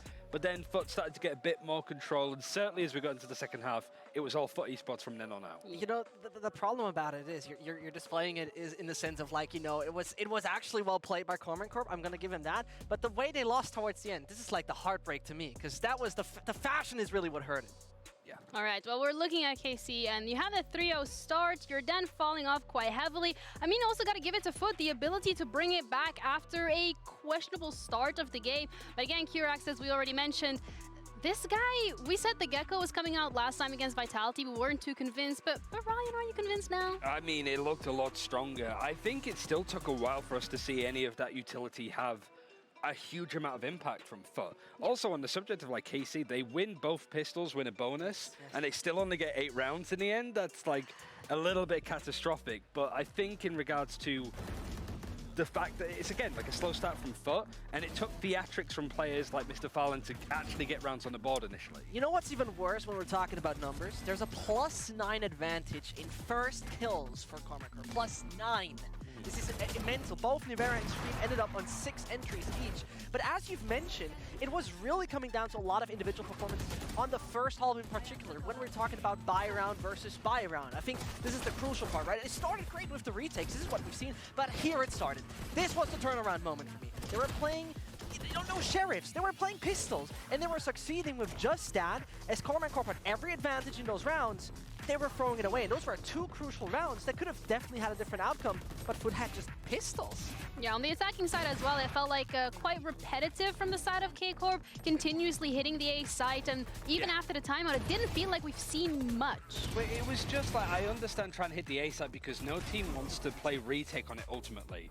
So FUT then started to just stack bodies there, waiting for it, and it wasn't as if like KC were like leaning towards A initially and then resetting and going B or C, which is something that FUT did really well. Like especially the Killjoy player finding space, going on lurks, like Modge just being able to go into the back of B site before anybody's realized. It makes FUT's executes onto the site so much easier. We didn't really see XMS like lurking at all. It was just all 5 players from KC on their attack, all going A into FUT players that are already there waiting for them. Yeah, and the fact that KC started off 3-0, we get them round 4, and that's where Mr. Fallen, those individual performances from the side of FUT started showing off, and it completely felt like it threw off KC. This was like the only rifle they had as well, I'm pretty sure, Zach. Yes, it was the only rifle they had. And most importantly, like, those rounds seemed like there were so big advantages on the side of KARMINE Corp. There was no real issue. There was no real problem. Taking a look at it again, look at the spacing, look at the placement, look at the movement. Like, this man should have been punished for what he has done. But what happens in the end? They succeed. And obviously they succeed because, you know, we've been talking about great Turkish performances on the tactical side of things. But if one thing they never stop doing well, it is aiming. And that worked in that round really well. And they started off really awkward. They're just sort of peeking out, trying to take fights, and Navira's there waiting with the operator. Speaking of which, Navira had 3 kills with the op, Scream had 3 kills with the op. Yeah. Kiwi had 11. He had more than double of both of them combined when they were even using the op together at the same time. Like, it was just, it was tough for KC to get in on this one. Yeah, it was very much the Q-Rax as well coming in. We said it with the Gecko, but the individual performances didn't just stop at Mr. Fallen. The fact that Q-Rax just was having the game of his life. Absolutely. I mean, particularly what I found so great is that Ender mentioned it. You know, it's not easy to you know, adapt to a new agent that you're playing on a map where you've had played something different previous. And it's great to watch because there have been some instances of great utility usage. Right here, clears it very early and gets his ult back because you obviously can use it twice, right? Yeah. Ta-da, C side is empty. Like, this was one of those things that I liked a lot about his ult, where he can just use it again, Ryan, and makes it so easy for his team to benefit from the room this agent can take. Yeah, it's just also like early in the round, they sort of expect KC to be hitting those sites. We even see like the mosh pit as well on the typical plant position. It forces people out, and it makes things really difficult on these retakes. The amount of assists that Q-Rax was able to get as well, just little flashes like that around corners, made it really easy. He had 122 ACS when he played against Vitality. He had almost triple that this game. Yeah. It's really impressive. I mean, you don't need to use your util if you can shoot like that. Yeah, and here you see it again, like, this is one of those simple things where you usually have like a Sova or a Fate throwing their stuff in, but you know what, they're doing it differently. They're using their flash, you know, indicating kind of a combination, which obviously the flash of Gecko does, and I like that. I like, because they're not overcomplicating it in no senses. They find a replacement for something that Sova or Fate would do, fine, here we got it, and here it works in the executes. Yeah, speaking about the executes, specifically the KC retakes, when they were on the side of the defense, I really like that they dropped out of heaven with the pistol and got 2 picks. It's just really good timing. Like, I think that's the main thing. And when it comes to timing, this is something that KARMINE Corp has struggled with, even like before Zace jumped in, even before the win, just how this utility comes together. And it really feels that Gecko is at very least a good disruptor of that. Absolutely. I mean, another thing is that you don't play it often in Prax, right? You're just basically not used to it in that sense, which I like a lot. But, you know, coming to it in the end of the day, it felt like what was successful last week from KARMINE Corp, which was, you know, their defensive side versus KOI, with all those retakes, that just didn't take place. And FUT played it much better in that sense. I just basically enjoyed it. It was basic FUT. It was not, you know, I think, you know, S-tier FUT that I know, but still worked well enough kind of FUT, and that's all right for me. Yeah, I think FUT initially I was nervous about because they looked nervous themselves, just trying to peek into stuff. But then they had a bit more cohesion. The timeouts did them wonders, and it was a really dominant attacking side. I think outside of the pistol, KARMINE only picked up 2 defensive rounds, which is crazy. Ridiculous. Yeah, once they got into the swing of things, FUT was looking incredibly scary. But if you're wondering how important it is for KC to actually win their own map, they can push this to the 3rd mapper. We got some permutations ready for you, because if they lose this, it's not looking good, bruv. I wish it would only not look good by the numbers, but you know who's coming up next as well. Yeah. Like losing, brings you in 23% likelihood with all the scenarios existing, right? But then when you take a look at the beautiful menu, you're going to see, oh wait, by the way, there's Navi coming up and the Giants as well, and it's not getting any easier. So it matters a lot to find this victory. Not their map pick, but still not comfortable in my eyes. Yeah, going to Ascent's going to be an interesting one overall because this is like KARMINE have not had the best record on it for one, but they chose to play it. This was a map that they, at the start of the year, were banning out permanently, and then have started to pick it themselves. So surely if you're FUT in this position, like, all right, we won in our map pick, we looked really good on the end, let's try and take that momentum in. And we're also choosing the side we chose to defend first, which was really good for them because KARMINE's attacking side is awful on this map. Yeah, it very much is. But once more, we have to remember one thing, right? Leave the Koi game aside. It was a 13-11 versus the guys of Na'Vi. Yeah, I still think you're absolutely right. You've lost this, and one of the sides didn't look too great. I'm with you on that. But at the same time, I believe you first of all have the confidence to do this after 2 losses. Second of all, maybe your map pool is kind of restricted. Third of all, this is the interesting part to me, is that you've always been so close, and I think this matters a lot. This team looks, and I think this is the great part. They don't look down. They don't look sad. They're really like, as they said in one of those interviews, they look like they have no pressure, and I think that's really great. Yeah, pressure could get to these players, and the pressure is on for this time around because heading into Ascent, if they lose this, it's out. They have a possibility to push to the 3rd map, but from what we've seen historically, from what we've just seen on Haven, how realistic are we expecting this to be working out? I mean, so far for KARMINE, they've got 100% win rate on those pistols. Being able to carry that on, because I do think that FUT have a bit of a bad habit of being slow starters on maps, especially. On this against Koi, it took them like 4 or 5 rounds to get in on the end. And even then, that was Kiwi getting a share of 4K on an eco. So there's some bits of magic for FUT, but they want to be consistently strong at the start. I think KARMINE just kind of want to come in and show why they've picked this map and show a bit more team play on these attacking rounds because their spacing is really difficult to work with. Such a buzzword, team play, right? Yep. But I give you the point, right? I fully agree that this is something they've been lacking a little bit there on the attacking side. But I think the next word would be creativity because they were stuck in that one pattern that they had, which was successful temporarily, but not permanently. And this is where I hope that they have, adapted their diversity on this map a lot. I don't think they prac too many maps, this would be my assumption, so I'm very much looking forward into what the team has brought new to the table or refined. Okay, when we're talking about new things and adaptability, are we taking agents into consideration for that as well? Yep. I personally think so, because the thing that I saw, do you remember week 3 when FUT played versus Koi? This was the week where they announced that Moosh is out, right? Yep. And this is where they then put afterwards, obviously, Ada Captain on the race, a rare sight, you could pretty much say. So I'm very curious to see if that changed, if Ada is on a different agent right now, or if he sticks to the race. Well, they were playing double duelist for once. There we go. There we go. And this just means Mr. Fall is going to play something totally else. I wonder what then, because there's other cross notes. All right. So he's on the silver. This looks more like straightforward from FUT's side. Double initiator. On for KC, this looks pretty much exactly the same as it has been, right? Oh no, actually, they were playing Fade. Now they've moved over to Silver. So Shin, I was really perplexed as to why he was playing Fade in the first place. You don't have that race to combo with. So now maybe it's just an element of comfort. They've got some setups to work with. But right now, it's both teams had something that was a bit different on Ascent. Both going for something much more straightforward. I like the adjustment on the FUT side the most, though. To be very frank, going into classics away from double duelist, which is the super rarest thing on Ascent, to now go for the classic double initiator, Omen, Killjoy comp. It's perfect. It's like the most classic, but the best. Playoffs on the line for K-Corp as this is their own map pick. Started off with a little bit of a struggle on Haven, but can they turn things around with Ascent? I mean, find out with Pablito and Enders. Yeah, I wonder if they will turn things around. They are known to do things over and over again, even if they don't work, like hitting that ace site on Haven.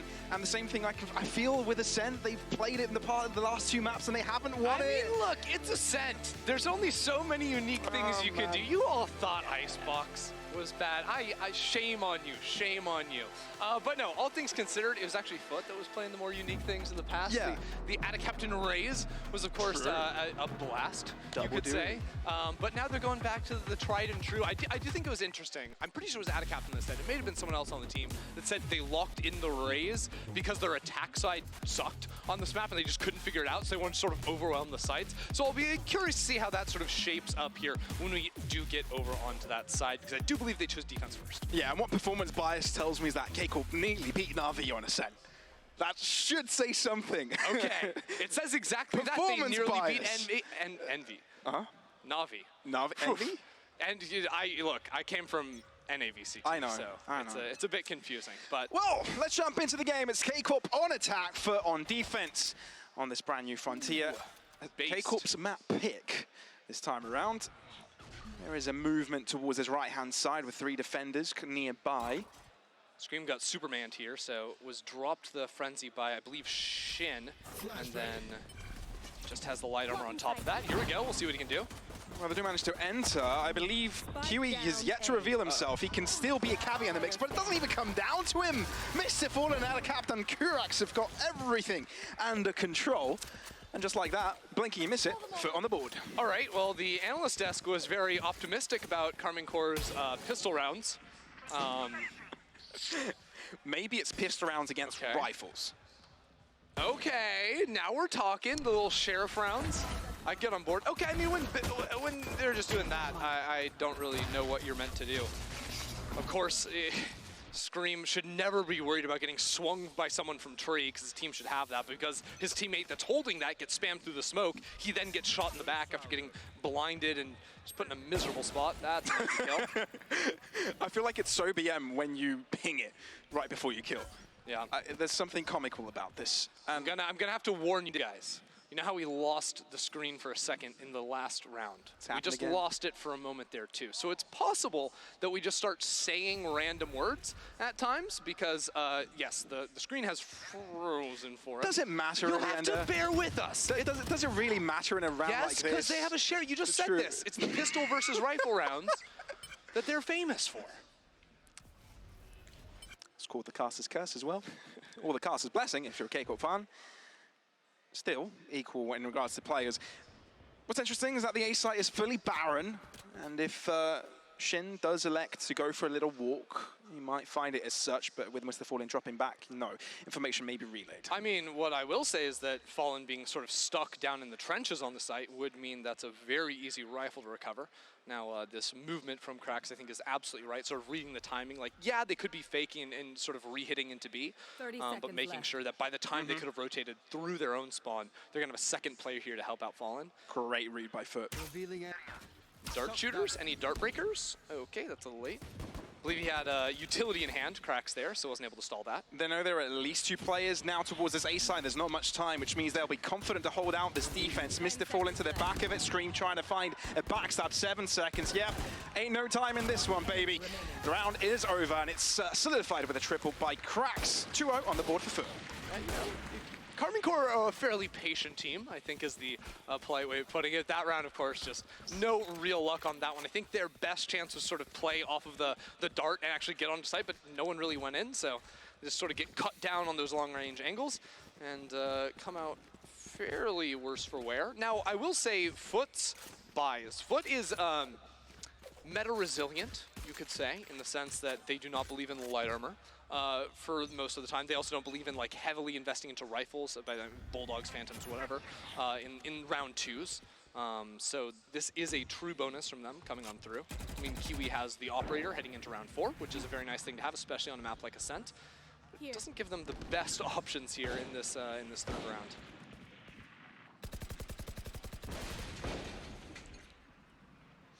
Now, well, FUT might not be a believer in many things. But they may be... Did that drone... Wait, which direction did that drone go? Did that go through market, or did that... I think it had to have, and then somehow caught him in the back. It's crazy. Scream fairly deep now up in this mid position. No reinforcements really. Rest of his team focused on positions that FUT might be pushing, but no, everybody's holding back. Struggling to kind of gain ground towards short either. Not much utility expended on the FUT side. They're really waiting for Scream to find something. You can see they're not over-committing towards A. There's still utility on that side, so if he finds a pick, they instantly slam into B, but now the clock is working against them, and there's going to be 2 players stuck back site. With the clock going down, this could just be lost on time. Now you've got 3 players. They don't have to fight into Scream. They can just focus down onto this fight around stairs. It's dangerous. It's really dangerous. FUT with 2 players to the back of the site, yet to be challenged. They've got no idea that this position is being taken place, but no, the Marshal has started to shoot here from Kiwi. Push from Thrax is going to stop them from even pushing even further. XMS on the K Shin as well. Interrupted by Mr. Fallen. It's clean. Zeish, the only player alive, and he's got the spike in his hand. 7 bullets, 13 seconds, not much going for him. But he's going to try and plant. No, it's a fake. Runs out of bullets. Gets the first one. Will try and plant for a second time around. Again, a fake. 4 seconds. Has to commit with it, but it's out in the open. And that's where Adacaptain would have put a brain. Well, would put a brain in his bullet? No, would put a bullet in his brain. We'd have to go retrieve the brain afterwards. But no, just the Ferrari swing right there. Running and gunning with the SMG. Exactly what you need there at the very end. And I mean, yeah, KC, they weren't able to find the pick on the screams. They stall out so much time. And then on site, the fact that they've got the Spectre's not too bad because you're taking all these low to mid-range fights, feeling completely happy. You also have the KO playing back in the smoke towards CT with a quick flash out on the right click, instantly able to find the one.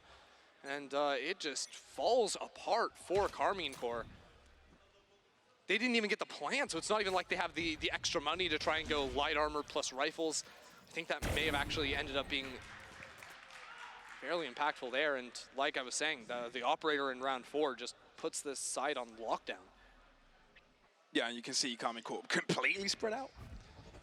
Not wanting to interact with one another, maybe mad at each other. That would be interesting, but no. I think you're reading a little bit into I don't want to play with you. I'll do my own thing. No one's holding hands on the map, so they must hate each other. Yeah, that's totally the how kind of VALORANT drama, works, right? That's the drama esports is missing. Like, figuring out how the teams are playing in-game and then just making up, like, paparazzi stories about them, right? Like, so, oh, Scream wants to join FUT because he was hanging out in their spawn.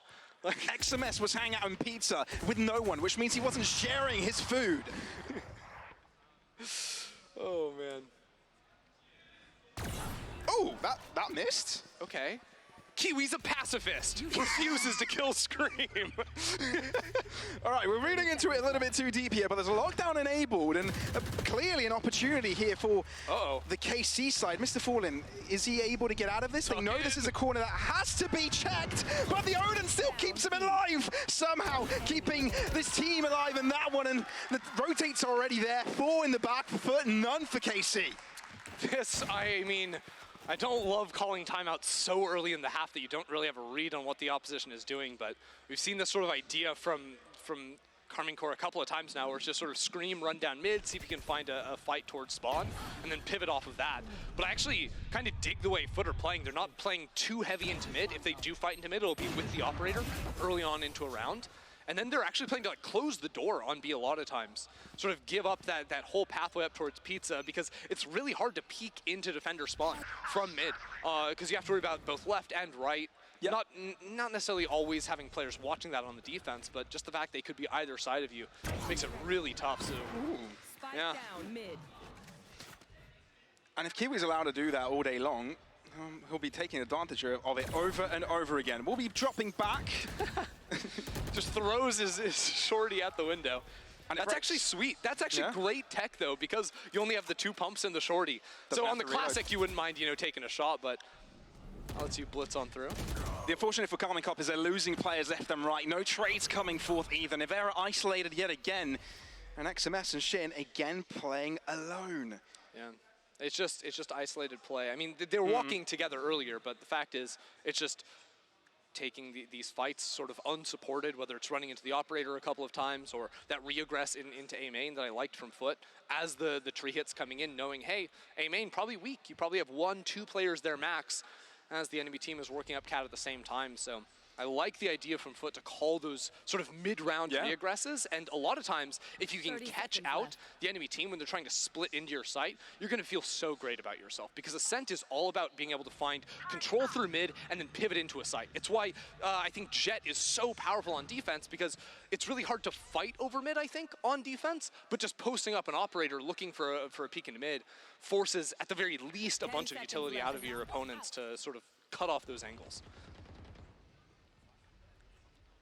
And as we enter into the 6th round of this game, already we fear that KARMINE Corp are falling quite far behind, not in the position they would have liked to be, given that in the pistol round that they had, they thought they were going to win by investing some ultimates that they couldn't use now that they had the guns. Now that they did indeed invest into weapons, they end up dropping another one, falling victims to the proactivity of FUT. So slowly but surely dropping back here and being already a map on the bounce. This is definitely not a grand situation for them. But the timeout, I can very much understand. Yeah, I mean, how do you get around this operator in mid? Because jump peeking from tiles is not the answer, turns out. The angle he was holding was to punish a jump peek, sort of pushed all the way back into the corner with just a sliver, catching as you come around the corner, because if you want to jump peek and see the Jet when she's playing a more passive line back toward the tree, you have to go out a little bit wider. So when you take that more extended angle, you get critical, like 0.1, 0.2 extra seconds, where you can see a player. And at the pro level, that's what makes the difference. It makes it a very simple shot for Kiwi to take there. And as long as he continues to get fluid with it, it's going to be tough for KC to react, because we have yet to see him go for sort of an A or B main operator. And that may be the pivot that FUT go to in this round, because you're expecting, okay, KARMINE Core, what are you looking for? Either you're going to have a better answer of dealing with the operator in mid, or you're looking to play much more quickly through one of the mains. So I think putting the op looking for an early fight in one of those areas could be good for them. Time for a switcheroo, basically. That's what we're looking here from KARMINE Corp as well. Playstorm available for Scream. I would have been interested if a Vandal would have been dropped, so he could utilize that. Wait, Scream, more guns give your in the rifle game. to a teammate. That's what I was thinking. Wait, that's just incorrect. Wait, Zaysh has 3,100 credits, and he didn't buy. They have enough to get 4 rifles and knives, and I'm sorry, but I'm having my KARMINE Core forgot to buy again moment. The maths ain't mathing. This one, it wasn't even a celebration. They had an extra minute to make this choice. Maybe Bladestorm next round? No, Is the call? Nope. Nope. Well, that is the call, but whether that is a good idea, questionable. Kiwi holding it out yet again. No, there's movement in his direction. Aljorin will be spotting it, has to shoot it down and repositions. But here comes a push. All of them from short. There is Nivera further back in the main angle, but hasn't positioned himself too aggressively to put too much pressure at himself.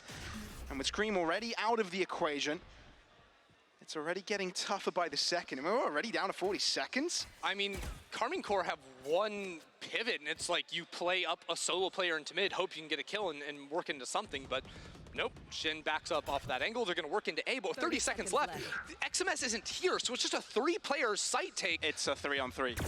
And that does not work for the defenses, although Shin is able to find one. Mr. Fallen with the Hunter's Fury is raining from a distance. He's relevant even without him being there. And yeah, XMS and Nivera locked out. Nivera doesn't even have a gun to save. Imagine you're coaching KARMINE Core. You call a timeout, come up with some way of dealing with it, and then you just don't have rifles. You want to slam that button again right here, but you literally can't. I am shocked. Shooketh. FUT 6-0. Good start for them, right? They are playing solid Valorant right now. Not that they're being pressured, at least to the extent that we've seen the past couple of rounds. It's been an operator show. It's been Kiwi just constantly grabbing pick after pick. I mean, okay, hold on. I'm like trying to think this through, because obviously he had to have bought a Sheriff. So the actual theory, because I think now Nivera has an operator, is that they so desperately wanted to have an operator on attack that they were committing a heavier save that round, if I'm trying to like do some kind of mental gymnastics. I still don't think that's worth. But, okay. It is what it is. And now with KARMINE Corp moving towards A, it splits, right? Spike to the left-hand side kind of indicates that they may end up in that position, trying to lure players to the right as 3 players try to attack. I mean, really what I just want to see is a heavy slam with the KO ult. They had that last round, and actually Moj is playing on top of his utility here, so he would get caught out by that. All of his stuff would get turned off. A lot of times when you see the KO ult ready on attack, you'll have your Sentinel player play opposite side of the map from their utility. Obviously, Killjoy can't play completely far away, but she could tuck in a little bit more towards spawn, as an example. Just make sure you get the mollies off. That's actually very well timed, that cover.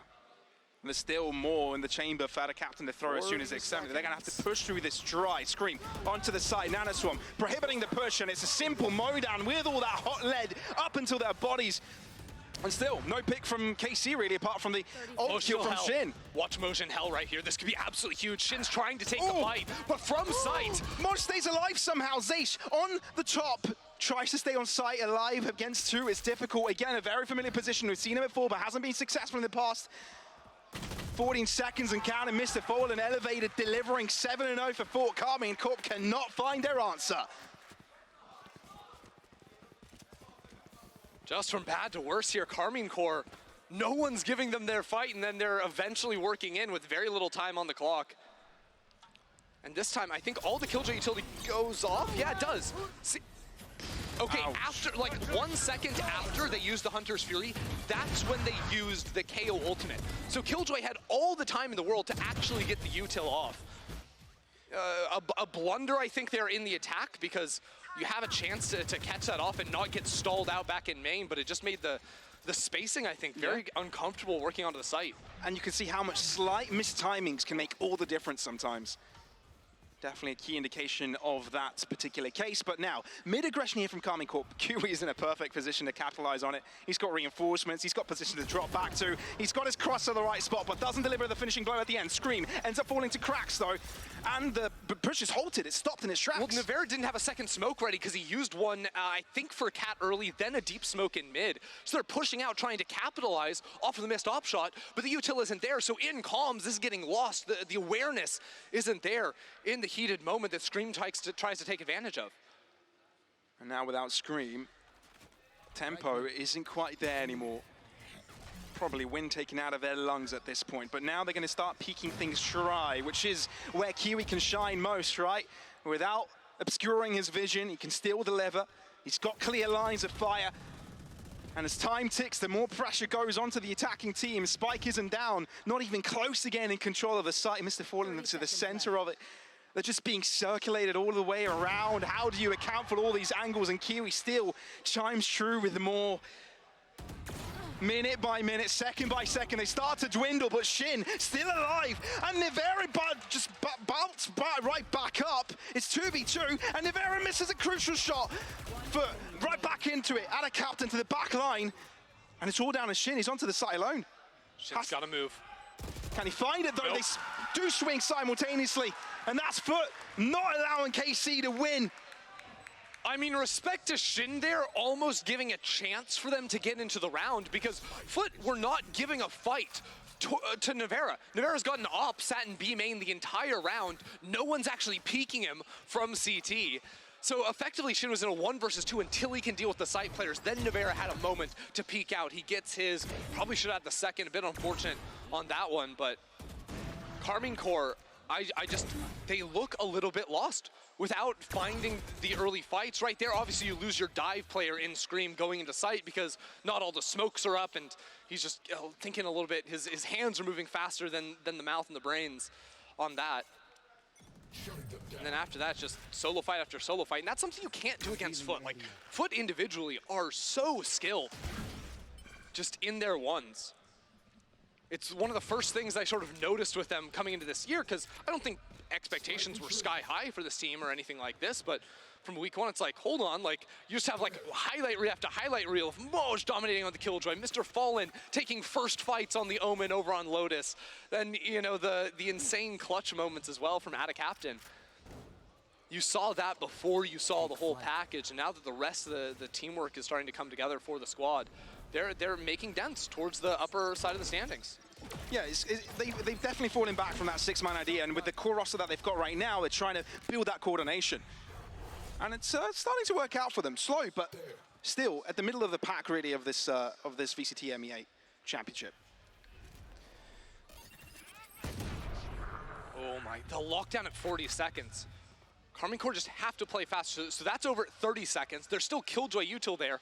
Are they gonna push spawn? No. 30 seconds. But again, like, look at the clock. They There's put it in double reverse. volleys on lane and a turret. 25 seconds, the spike is B main. Oh, and it's a go on the B site. Spam with the Odin, Mr. Fallen looking for spread damage, but ends up falling to a Sheriff shot by Nivera. It's massive. Not only huge, Moj left on his own. He's going to be suppressed. They know he's at the back of it, but he does get one before he drops. Sheriff shots by Shin are exactly what they needed. They don't have much time, but just enough to get the spike down. Absolutely huge. FUT try to funnel in one after one, just stalling. Don't let the spike go down. But that means 2 rifles in the hands, 4 players entrenched on the site now. They're going for it. They've got monies for days. They're going to give it a go for sure. 2 flashes still ready to go. Also double smokes for Kiwi to get down lane if he wanted to. Cracks. Oh, KARMINE Corp are playing this so patient. Just hold out, no reason to push out. Shin out in the open though. This time around, shots onto Nivera, makes him know. XMS on site. And the call has been made. No way you get a 1v3 clutch with just an operator. And that's finally around for KARMINE Corp. Look, Kiwi is wealthy beyond belief. It doesn't actually matter if he saves or not, realistically. But he doesn't actually want to give the operator over to Nivera. True. That's genuinely what the call is there. Don't let that happen. I mean, tracking some of the bullets there, just trying to find the pick with the Odin spam through smoke. Respect to Shin now, again, a couple of rounds in a row. And he's given KARMINE Corp genuine winning chances. And now, charged up the ultimate off of that, you start to see a vision heading into the last 3 rounds of this half.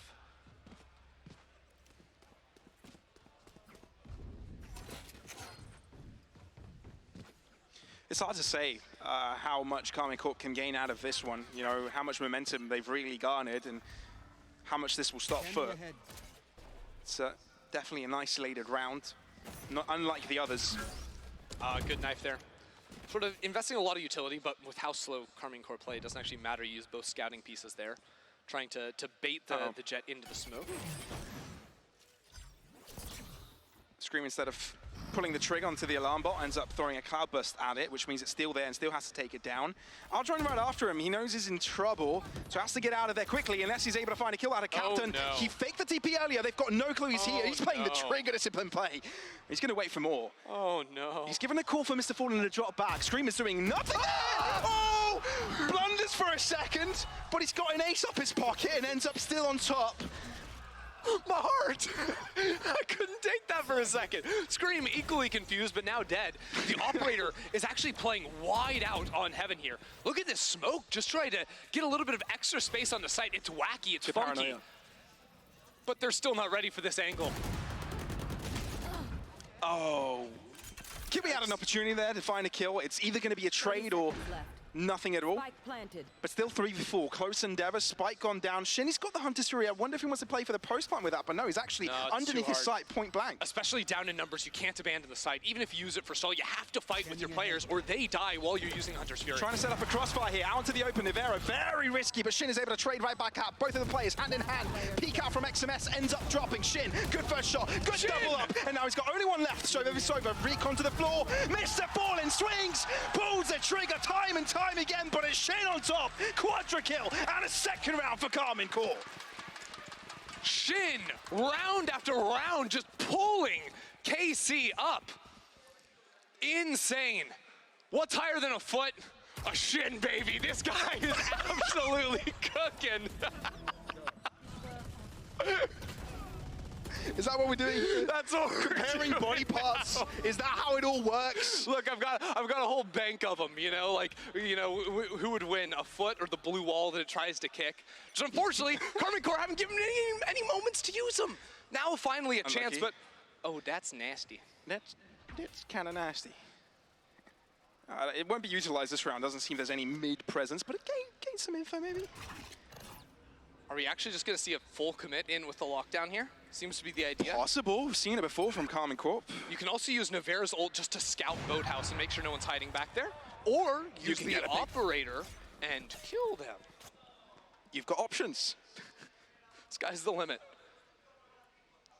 You should run. Let's see what's the limit on this defense, though. Lockdown does put them under pressure.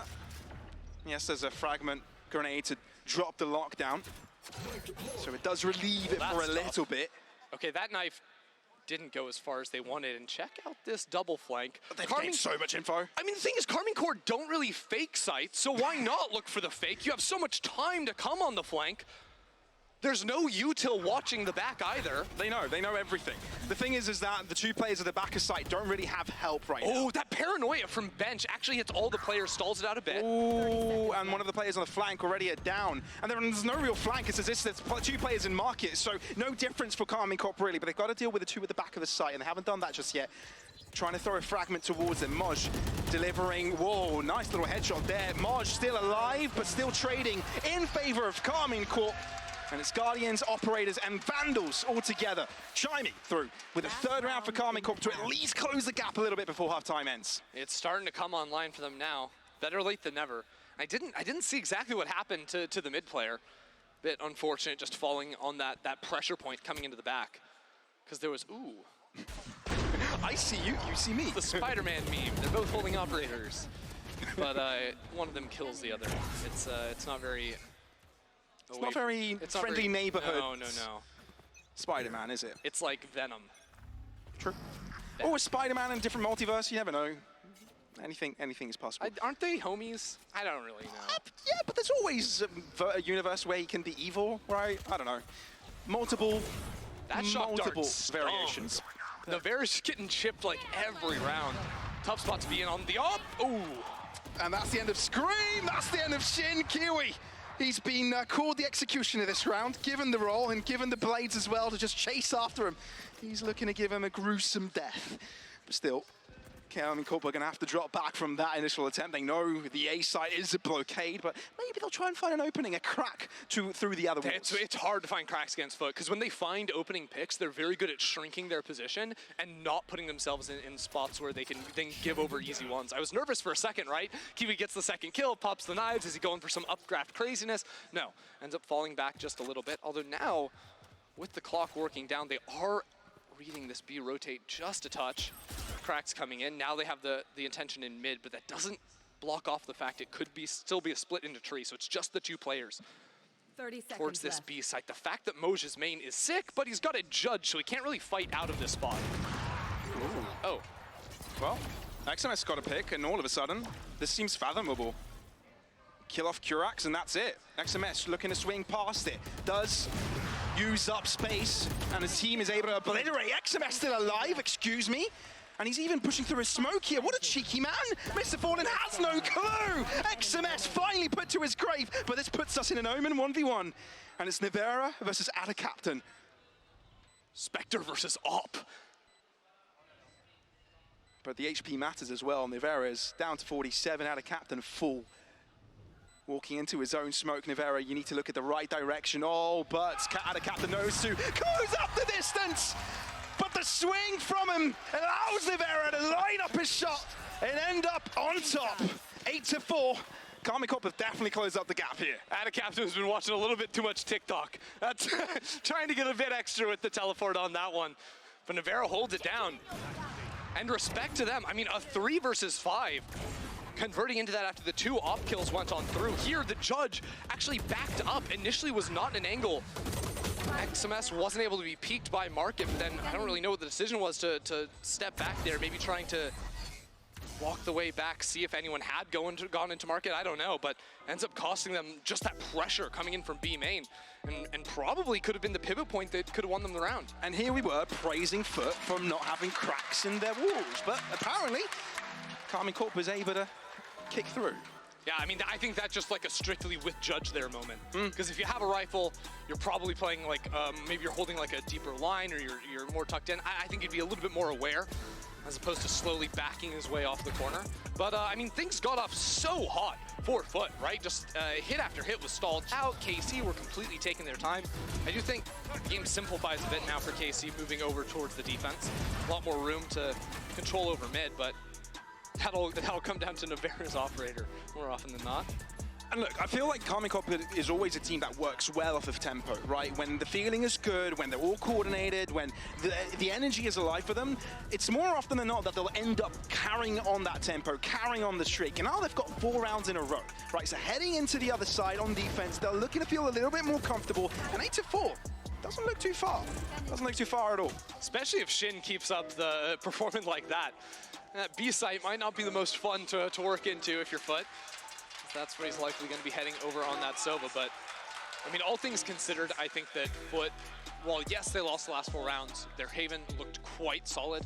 I think attacking-wise, there weren't any like glaring issues there either. Yeah. So this is the challenge, though, because like I said before the game, they said they put Raze and Jet into this comp to mend their attacking side. So I'm curious what that attack does end up being for them. And how they're sort of able to work around the operator's control over mid when we get deeper into the rounds. It's time to see. It's time to see if KARMINE Corp have got what it takes. Draw it right back up. I mean, we're all surprised in general. When it comes to this regular season, I think we're all scratching our heads wondering, KARMINE Corp have done what we wanted them to do from the start of this year. You know, well, not really get rid of Newzera. We kind of like Newzera. It's more of, you know, trying to play in a more traditional style, not try and reinvent the wheel.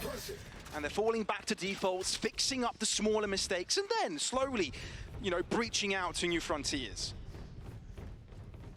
See how much they can end up doing here, because, I mean, FUT are just flying down tree, trying to make as much noise as possible. You can see the spike in the hands of Adacaptain, trying to slowly work towards B. As that didn't fool anyone. They're hoping to pull this player in CT. They're hoping to pull Scream over towards Tree, but won't end up being the case. It's a good little recon. Does delay the push here from the attackers quite extensively as well. Already you can see the rotates coming forth. Damaged up, Shock Dart's doing so much. Softened up for Shin, and the rest to start delivering. XMS unable. Shin, though, still alive, looking for the heads, but unable to do so yet again. Q is actually the savior of FUT this round, giving them most of the kills. Well, there's only 2 left for KARMINE Corp to deal with it. Tough to work out here. Player in main. And Moj isn't giving them much of an angle. Yeah, he's the guarantee at the end of the day, right? Can always appear out of thin air while the push is going on for KARMINE Corp. They'll try and smoke him out for now. At least have a ticking clock on when they'll have to deal with him. But again, FUT low. Paranoia is actually quite strong, taking out 2 opponents. Nivera looking back right in time. Moj is no more. Now the 2 players on site have to be dealt with. Good flash strike, but Adacaptain still able to put his elbow in front of eye to keep himself in the game. FUT with 9 find themselves another pistol win. Nicely done there at the end. Even though, I mean, 2 versus 4, KC put up a pretty solid fight with Nivera sort of holding the peak out of the B main smoke. I just think all in all, I saw some like good sort of like map fundamentals, map theory ideas from this team, sort of double shocking the smoke towards CT. So often, that round we saw with Scream playing in there, but so often you'll see the KO player inside of that smoke looking to right-click flash his own way out there and take a fight. So by throwing a couple of shocks, it either chips him out, gets a kill, or just forces him back off the angle while you try to work down into lane. Also, the idea of making a lot of noise in tree to pull that mid player over towards that angle while you quickly move back into market. These are good ideas that we're going to see FUT continue to work with as they go towards mid and B, I assume.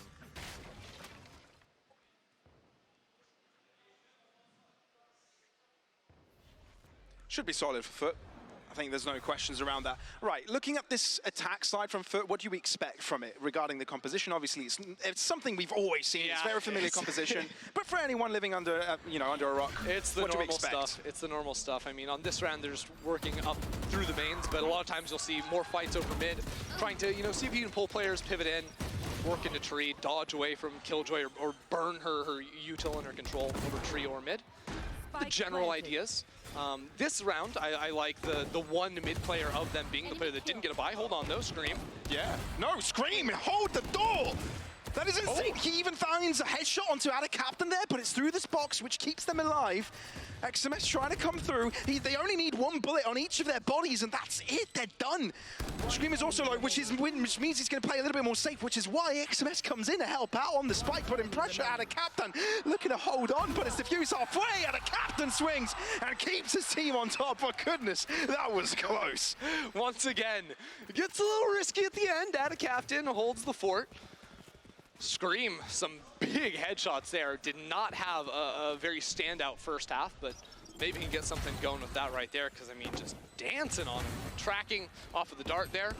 Not always the easiest thing to do when you can't, have a rifle and just spam through a wall, but gets it slightly there and locks it down. But, I mean, now the fact that FUT have won pistol converted into round 2, like, the the fearful operator on this map, you don't have to worry about when you have such a good first half and then you win out in the pistol. Like, you, in theory, are looking at that maybe not for a long time, right? Because KC have to buy all the way down. So even if they win this round, they won't have it in the next. If they lose, they'll just never have one. And FUT are just chilling all the way to the bank. Enemy mark. For now, out of captain frontlining together with Kiwi. I can never count them out, man. We've seen it already in the first map. When they are able to find the openers just like this, still fathomable, still very much doable. They haven't cleared down Nivera, though, and he's still got a paranoia, and he still has got his gun to work with, and that's exactly what he does. Not only are they blinded, but we are as well. We got hit by the paranoia. I'm going to cast off their screens down underneath. I can see that Zaysh is doing some... Wait, no, that's not Zaysh. It's Mr. Fallen, perhaps? I can't quite tell. Yeah, I don't know. I forgot to wear my glasses today, so if only I had known, we could have resolved some things here. But we could have. You know, at the end of the day, one of the two teams that's playing on the stage currently won that round. KARMINE Corp won. And that team is KARMINE Corp, yes, yes. Nice. The corporation, as it were.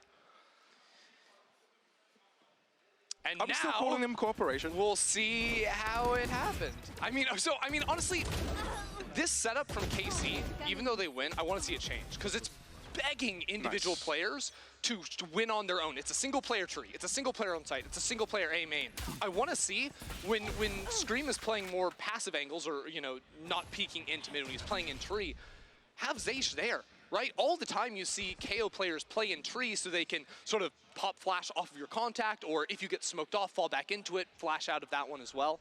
But Scream just keeps getting put in spots where he's on his own entirely and is tasked with winning his. Both two players here, like, I don't see the vision on the defensive side where it's hide in a corner, hope you win yours, even though Jet can't dash out and escape there. If there's one player, you win that and you're fine. If there's ever a second player, you're in big, big trouble. Big trouble, big trouble. And this is the setup I wanted, right? Two players here. It's Nivera taking first contact with a flash coming behind. Pulls the trigger and keeps it down. Ends up with two. KARMINE Corp are actually right back in there. They're able to square things up with FUT, misstepping their way into A, but the site is still theirs. We're looking at a retake. It'll take some time till Shin comes there, but they're patient to wait for it. Shock Darts just try and catch XMS on the spam. The placements are all going to be on site with this turret actually turned off on the attack. Is supposed to watch out for the Heaven Peak, and now it's back online again, so they're not concerned about getting swung from up there. Focus on short, though. There is two players trying to push forwards there. At the bottom... Two players in hell, that's what I can tell. That is what I can tell as well. I might not be able to see, but I can rhyme. They break the recon. Shin on top.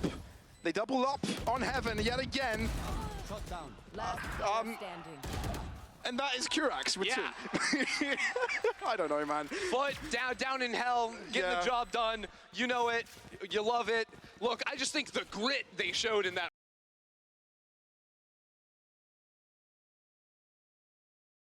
round, right? The teamwork, battling against adversity, against a retake that was coming in with players and rifles and abilities. They just showed the tenacity in order to come ahead in this round that they, as you all saw, won. I wish we could have seen it too, to be honest. I'm really trying my best to cast, because I can see about like two players on each side, their actual POVs, just like looking down into the venue. Yeah. But it's not always the easiest to tell what's happening. No, it's not easy at all. 11-5, though, is the current score. Still, if you consider how close FUT are to closing things out, it's quite difficult for KARMINE Corp to draw back, right? Like I said, they work good under tempo, under momentum, and it got stopped very, very early. Haven't been able to build it since. And it's necessary they do it now because they don't really have much ground to give. Yeah, and I think like coming down to it, like they're the ones calling timeout, like the call has to be, we have to support Scream. It can't just be him against the world. Put him in spots we can play with utility. Ascent is like the Jet playbox map, the Jet KO, hold hands, you can go anywhere together. Tree, B main, A main. You can play like deeper setups towards CT market. We're sort of playing off one another. There's so many options. Yeah. Just get back to the basic fundies, the fundamentals, and it'll be fine. Good old fundies. Okay, draw it back. Get out of my way. Well, the buy is rough, so it's not going to have to be this round. It's going to have to be the next one where FUT will be on map point. Hold on. And series KC are point. just in the spawn. Is this, there has to be a KO ult right now. Okay. They were just hanging out, having a good time. Maybe they were doing like a huddle. Sometimes, you know, when you have an eco round and you just need some momentum, you just do a group hug. Could be. That is a theory. I wouldn't say it's it's a little valid fake theory. attempt, perhaps. I was thinking Yeah, maybe a little fake. It's actually worked. It's drawn 4 players towards this B site. Now, FUT will be finding the site fully barren, open. Yeah, the money is actually a little bit funky for FUT here too. Fallen with just the pistol, like we saw in the bonus round, is going to be that late lurk activate. It has the Hunter's Fury too to work with. Okay, Scream. Gives it a go, still doesn't end up on top. He's solo, man. Feather to just step on him and Feather stepping on him. Feather falling on top of him. That will be the end of him. Really, at this point. Kiwi, up on top, showing extravaganza with the blades. Quadra, he's looking for the ace. It's going for it. XMS denying it, at least. But there you have it. Extraordinary round there from Kiwi. Of course, he was up against pistols, but he had to make that look extravagant. Everyone's blind against pistols. Get everyone, yeah. Add it to the montage. Add it to the score tally. Puts it up to 20. You know. Oh yeah, popping off. There's a little paranoia setup from down in hell. You can see they just scatter. Nothing you can do against that one whatsoever. It's actually pretty rare you see the paranoia held like super late into the post. A lot of teams just use that to clear it off. He was mad because he didn't get the ace. Oh, okay. Well, then maybe you should have killed him. Like, I don't know. Ooh, yeah. Solutions by Ender. Cry more about it. All right. So this is the same setup from FUT last round where they're trying to show their info initiator util over towards the B site, pull the rotate. See Scream playing back towards CT has moved over towards B now. They're actually going to commit a little bit more with this one this time around. Now, Captain has ultimate and spike. So there's a world where these players could have found like an opening pick or something and they could have, you know, really quickly pivoted over towards that B site. But for now, keep it calm, keep it easy breezy, and eventually work up mid into a B split, it would seem. Heavy mid presence. I'm looking at a split into B. That's certainly what it looks to be. Lockdown straight away. Scream to the back end of it. Hunter's Fury just cancel it. Taking it down instantly, and Scream will be have to pushing out through his smoke. Captain swings 180 degrees and ends up on top with a kill. If you look at Kiwi, he's so low, but he's still pushing up aggressively. Cracks. Kiwi ends up on top. No way! And KARMINE CORP are looking into this one as if it's a fishbowl because they're on the outside and it's FUT inside, getting